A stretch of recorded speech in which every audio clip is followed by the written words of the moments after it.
সারা দেশের শিক্ষা প্রতিষ্ঠানগুলোতে এক ধরনের জব দখলের মতো দখলদারিত্ব প্রতিষ্ঠার একটা অরাজক বলবো বা একটা বিশৃঙ্খল পরিস্থিতি তৈরি হচ্ছে। শিক্ষকরা অপমানিত ও লাঞ্ছিত হচ্ছেন, তাদের তালিকা তৈরি করা হচ্ছে, জোর করে তাদেরকে পদত্যাগে বাধ্য করা হচ্ছে।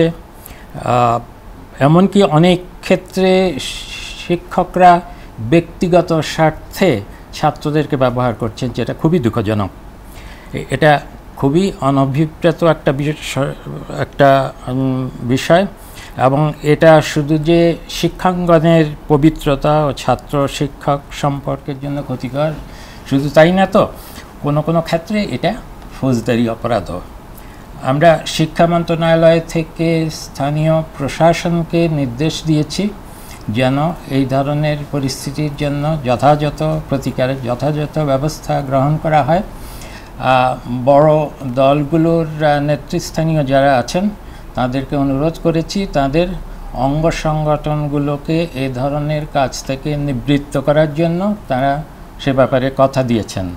এছাড়া আমাদের যে বৈষম্য বিরোধী ছাত্র আন্দোলনের নেতারা আছেন তারাও এই ব্যাপারে সারা দেশব্যাপী আহ্বান দিচ্ছেন।